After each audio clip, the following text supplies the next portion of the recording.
Hi.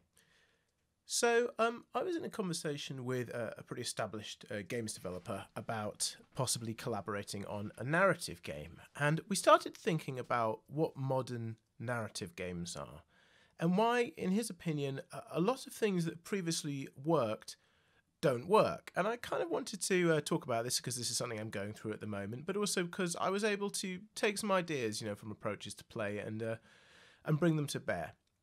And typically, when you're thinking about narrative games, if you're thinking in the history of games, you're talking about adventure games, point and clicks, which were also, in their own way, puzzle games, because the way to advance the story was through doing puzzles. Now, we can critique those types of puzzles and say they were a bit insular and they didn't make a lot of sense and they kind of played by their own rules. But that was what it was, which was narrative and puzzle were very enmeshed with each other because there were no kind of twitchy shooting or jumping mechanics. And then, as the fidelity of games progressed, kind of ended up in this situation where you'd often have the mechanics of the game and then you'd have this like movie being played.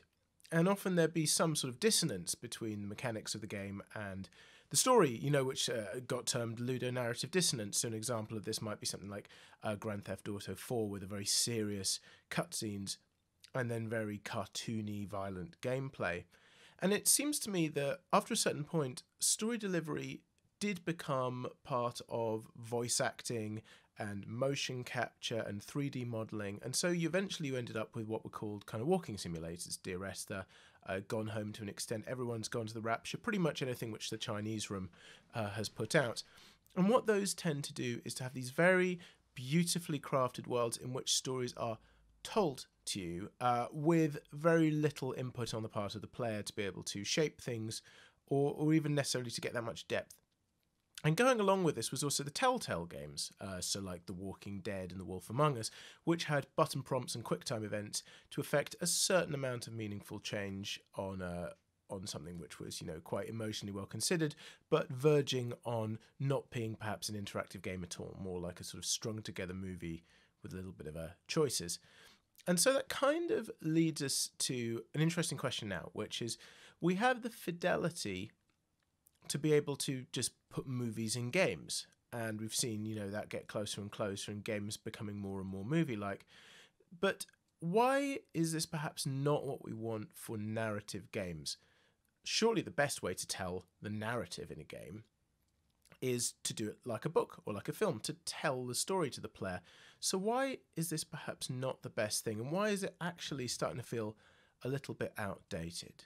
Well, as with so many things, it's easy to go back to games like Obra Dinn and Her Story, which are puzzle games, but also have very, very strong narrative elements built within them. And it's hard to get away from the idea that the puzzle is really part of what gets people to engage with it. So a story could be told about a doomed vessel where things go awry and everyone murders each other or dies at the hands of dangerous squid and mermen. But it's not nearly as involving as finding it out for yourself and filling in the details. And it doesn't make you dig in as much as you will and as much as you could. And it doesn't challenge you to engage with stuff. And the same is true of Her Story, which is there's a story in there. It's not a terribly profound story, but it becomes more interesting because of the way that you have to tussle it. So it seems to me that there's an argument that the progression of narrative games is actually to start going back to whence they came, which is puzzle games. Puzzles, taking out all the twitchy mechanics and advancing the story through the solving of puzzles. But how might it be different? Well, it seems to me that there was a very particular flavour with the LucasArts games, which had a very insular logic.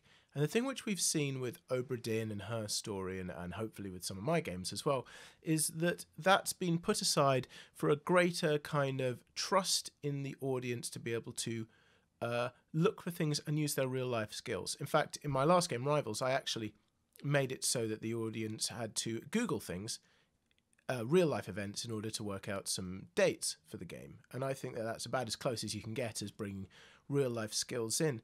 So my sort of question is if we're going to make really good narrative games, can we do this through puzzles? And if so, how do we make them engaging to a modern audience? I'm going to look at this a bit more in another post on Bloom's taxonomy, but just some thoughts and Yeah.